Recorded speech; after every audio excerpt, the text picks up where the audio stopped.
It feels like it's been a long time since I made a YouTube video. And before I hopped on here, I took a quick look and realized that it has been an entire year, which is mind-blowing. So I thought it'd be the perfect time to bring you up to speed. A lot has been happening, and my memoir actually comes out next month, which I literally cannot believe that I am saying. So in this video, I'll cover a couple of things. I will talk about what it was like to write a memoir about my diagnosis, if I would do it all over again, and if I did, if there was anything that I would do differently.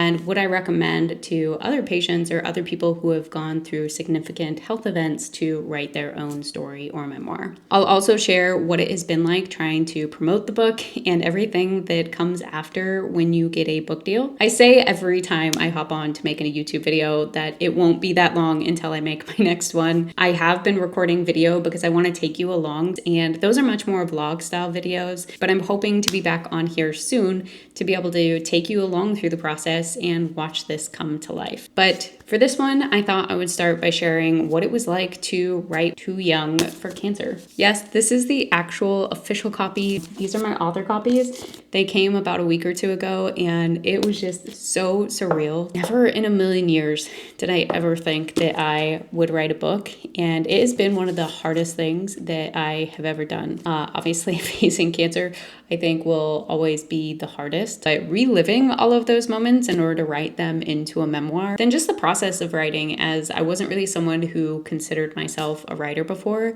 it has been quite the journey. I really had no idea what to expect when I started, and so maybe this will be helpful for other people as well to be able to share kind of what that experience was like. So how long did it take me to write it? I started writing in August of 2022. When I started, I actually just wrote a few hundred words a day. Over time, I eventually picked up, and over the next few months, I would end up setting myself a goal to write 40,000 words in 40 days, and that was quite the experience. We can cut to a clip here of some of the videos that I made during this period of time.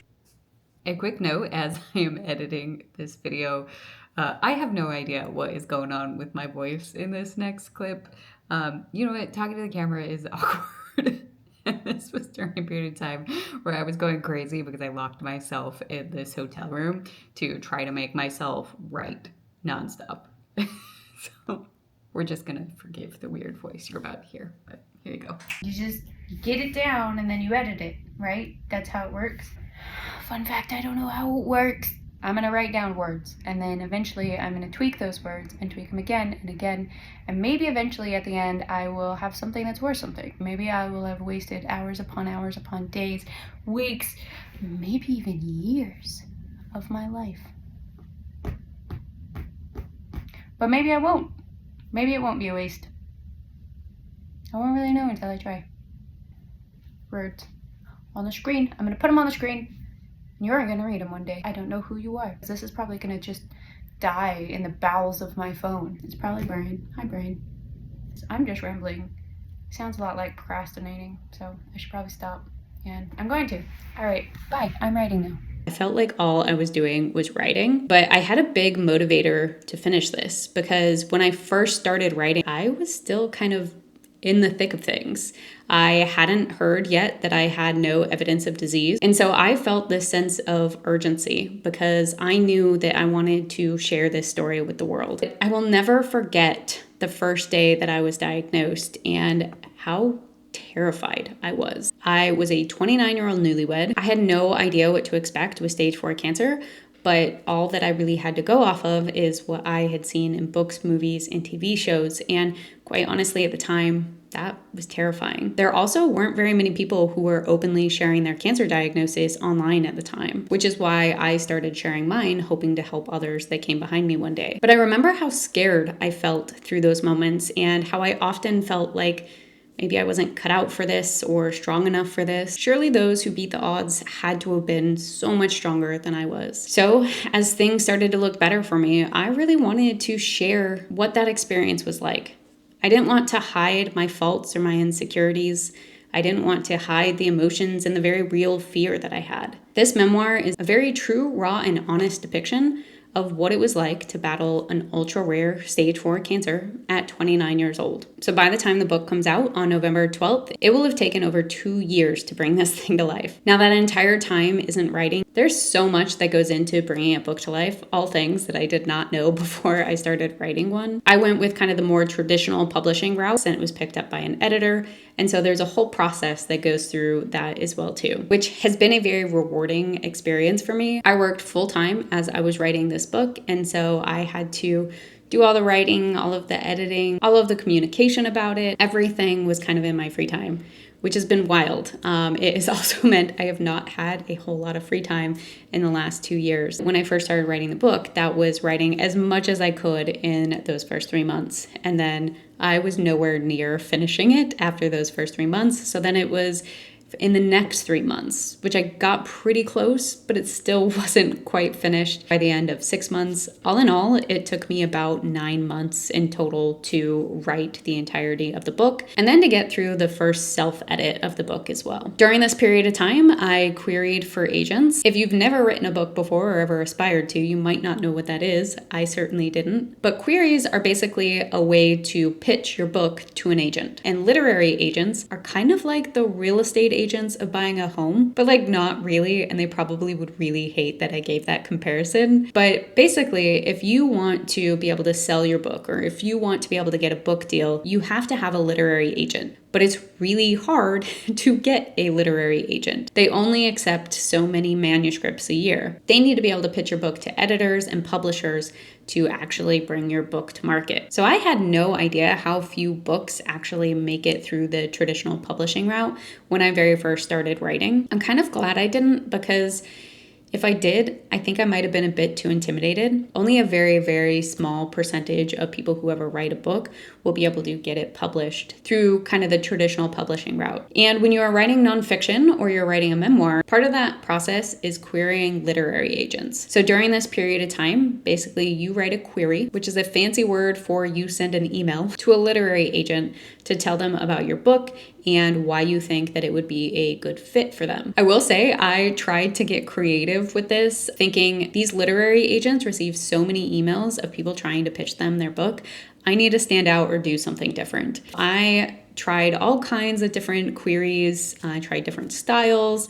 I even ended up building a digital query. I'll see if I can share that here or if I still have screenshots from it. Basically, I thought, who wants to read a big long email? Surely it would be much easier to get a feel for my book and my platform if I had it all on a website that was really easy and you could click and everything like that. So I tried to get creative, and I will say one of the quickest lessons I learned was that is not needed or wanted. That didn't really help me out at all and was kind of just a distraction. From the responses I did end up receiving, it seemed like for the most part, they really would just like you to stick with the format of what they are expecting to see in a query letter, which is a few very short paragraphs about you, your book, and your platform. So I queried a ton of agents. If you're writing a fiction book, they often recommend you finishing your manuscript before you start querying agents. But I knew it took quite a while for agents to even read your query letter. And then they have to request a proposal or the full manuscript after that. And that takes quite a long time to hear back from as well. And having a stage 4 cancer diagnosis in my chart, I was worried about how much time this might take and didn't know that I would have that time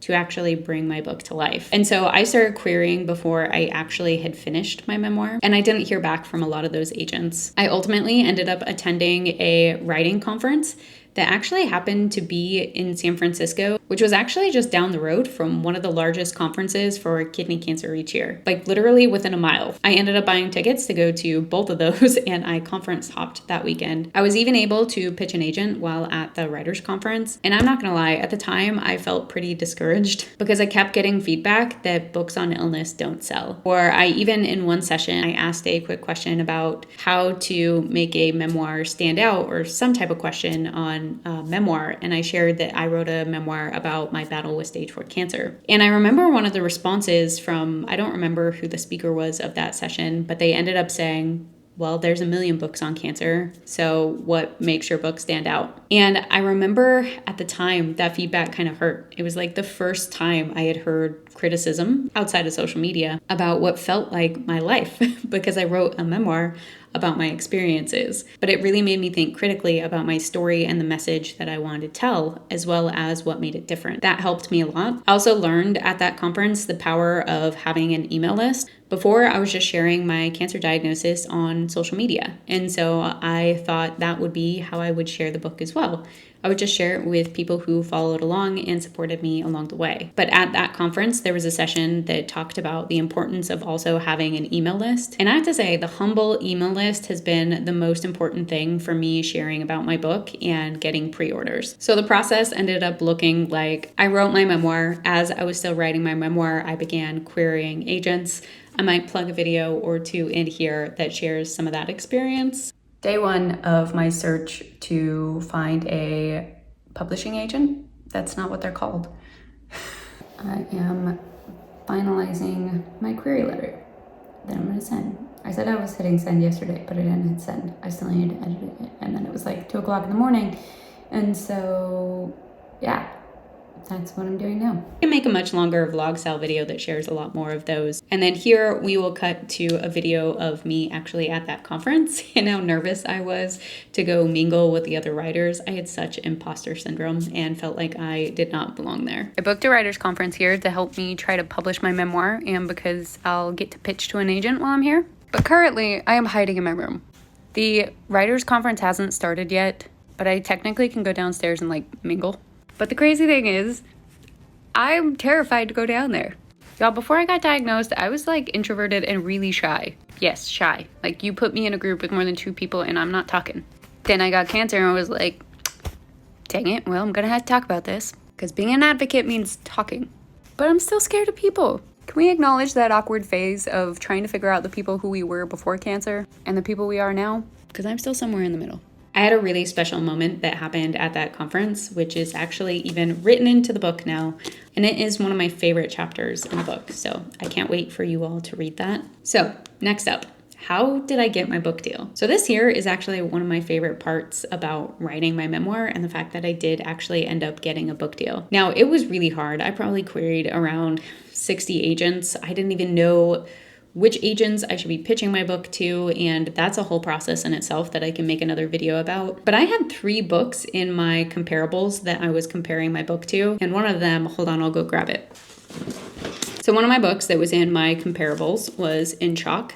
I actually ended up hearing about this book on the podcast called The Doctor's Art when they had the author on and she was sharing her experience and then sharing a little bit about her book. It is an absolutely incredible book. I highly recommend it to anyone, but it became one of my favorite books, especially memoirs talking about illness. And after a very long road and journey of querying, the editor that ended up picking up my book actually ended up working on In Chalk as well too, which I actually did not know at the time. So how I got my book deal is pretty meaningful to me because honestly, it's kind of symbolic of what my cancer diagnosis and journey was like. It wasn't straightforward. I received a ton of no's, but all I needed was one yes. And that is exactly what happened with my book as well. So how I ended up getting my book deal is that I had actually queried a new agent that I had recently found who I thought that my book would be a really good fit for. And so after I sent my query letter and when she replied asking for a proposal, I was beyond thrilled.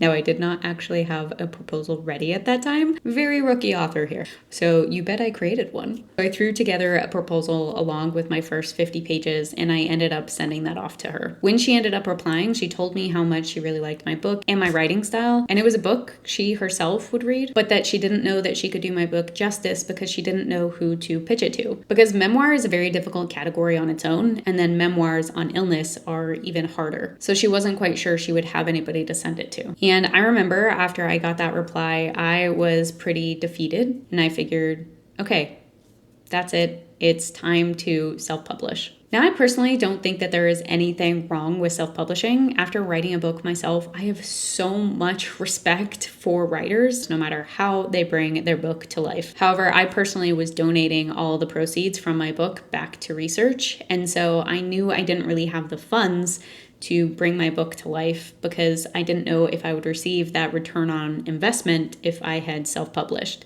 It felt like if I was going to go through with the expense of hiring an editor and everything that comes with self-publishing, that I was taking a pretty big risk and that my funds would maybe just be better spent if I could just donate that myself instead of tying it up in my book. So I was really hoping to go the more traditional path so that I could have a book deal and already be set up with an editor who could help my book be a success. However, after I received that feedback from my proposal, I thought, okay, well, it might be time to give up on that. And so I actually started recording a TikTok to share what my experience was like and some of the lessons and things I learned along the way as I was writing my memoir. Now, one of those tips that I had shared was that I wished I wouldn't have queried the agents to my favorite books first, because I really didn't have any clue what I was doing at the beginning. And those were like the very first agents that I reached out to. And it was actually while I was sharing that I went to go grab a copy of The In-Between. If you have not read The In-Between yet, it is an absolutely incredible book by Hadley. She is a hospice nurse. It too became one of my favorite books. So I was sharing that as an example since I queried her agent, which was actually the first query that I ever sent out. So I actually ended up listening to The In-Between on audiobook first. So I hadn't fully opened the physical copy and I hadn't come across the note. So in my memoir, I end up sharing a difficult moment I had when I received some pretty bad news and started looking into hospice options. And it was actually learning about hospice that helped reshape my fear around death. I ended up finding videos on TikTok from both hospice nurse Julie as well as Hadley, sharing some of their experiences as hospice nurses. I'd actually connected on TikTok with Hadley as well while she was still writing her book and as she was forming her nonprofit. And we had exchanged a few messages back and forth. And so when she ended up sending me a copy of her book, she wrote this thank you card in it as well. And at the bottom of it, it read, "I can't wait to be reading your book one day." We'll pop over to when I found that there is a letter in here. Hadley was the first person who helped me and encouraged me when I started writing my book. So I'm going to read this real quick. It's a personal thank you card that at the bottom says, "I can't wait to be reading your book one day." I can't believe I didn't open this till now, but I got rejected for my first proposal today. And in case y'all didn't know, Hadley's book has been a bestseller on the New York Times list for weeks now.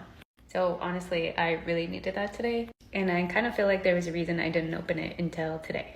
That note was exactly the encouragement I needed. And after I finished making that video, I ended up reaching out to the agent that had just passed on my proposal. Now, this is not something I think writers typically do. And when I was reaching back out, I wasn't trying to reach back out to change her mind, but I figured I didn't really have much else to lose. And every other agent that I had been turned down for didn't really give me any feedback.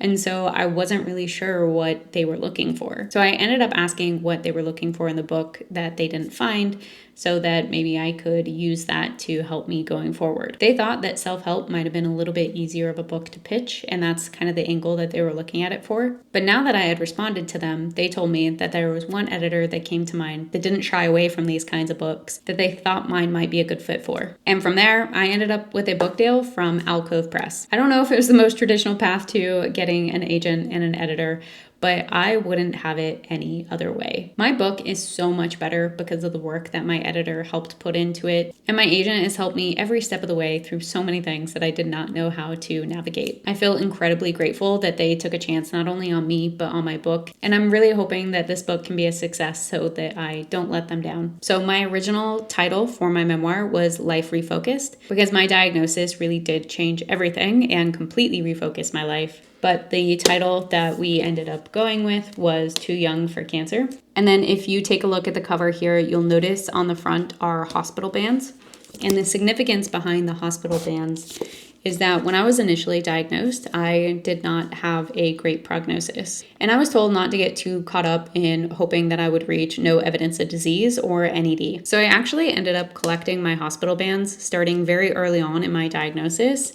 And I told myself that I would do something special with them one day if I ever ended up actually reaching no evidence of disease. I mean, so putting hospital bands on the cover of my book is a pretty cool thing to do with them, but my actual hospital bands, I actually even turned into this little decoration once I finally reached no active cancer as well too. I mentioned I would share what it was like to actually write a memoir. This one is a bit of a complicated topic for me because writing this memoir was definitely one of the hardest things I have ever done. I don't necessarily feel like writing is in my wheelhouse. I am extremely proud of what I ended up bringing to the world, and it is so meaningful to me, but it took a lot of work. I can sit down at a computer and I can code all day, every day, and lose all track of time. Writing wasn't quite like that for me. It took a lot of effort, tons of edits and revisions, but I think that's what makes it even more rewarding to see it come to life. Knowing how much work I put into that and knowing how raw, real, and authentic it is, I cannot wait to share it with you all. I also am very nervous to share it with you all, and I hope you enjoy it. I didn't want this book to be a rose-colored view of what cancer is like. It'd be very easy to paint that picture with where I am at currently. I wanted it to be real and raw and true to what those moments were. And so that is what I have put into this book. And I really hope that you all enjoy and appreciate it for that. That also meant that some of the chapters were really hard to write. So many of those moments are like photographic memories in my mind, and I could jump back into them as I was writing. And as I was going through that process, I was reliving all the trauma and the fear and all of those emotions that I had in those moments. Now, that was not always the easiest thing to do. And while I do think that it was a bit cathartic, it was hard at times. So it's hard to say if I would recommend that for others. I think it kind of depends on where you are at and if you feel comfortable addressing those things. To me, I found it very empowering to be able to get the words down on paper and to know that that was a moment in time that I got through. But that's just what the experience was like for me. I actually think it's kind of funny. As I was writing the book, Brian would often be passing by me as I was writing it on the couch or in the bedroom, and I would be sniffling or he'd be walking by and he'd be like, "You okay in there?" I would have tears just pouring down my face, but then I would also be laughing because I'd be like, I know how this ends. I know I make it through this part, but writing the words right now is hard. And so all of the emotions came out during that period of time. I will probably make another video at some point to talk about maybe the financials behind writing a book. I can tell you, writers make far less than I thought they did. And I'll also say one of the biggest things that I didn't know when I first started writing was just how important pre-orders are for the success of a book. All the pre-orders that come in leading up to launch day actually count for the first week of sales for your book. So if you end up having a lot of pre-orders, that is how a lot of books actually even end up getting on bestsellers lists, is because they account for all the pre-orders that came in all to that first week. So my ask to you is if you have any interest in buying a copy or reading my memoir, my request would be that you pre-order the book if you can. It does make a huge difference to me, and honestly takes off a lot of stress over worrying about if I will have enough pre-orders for the book. So you can pre-order at Amazon. I'll also drop all the links down in the description below. Pretty much all the standard places that you can buy a book, you'll be able to find Too Young for Cancer, and you'll be able to put in your pre-order there. It officially comes out on November 12th. I also will be having a free virtual launch event and celebration on November 18th. I didn't want to just sit at a desk and sign copies.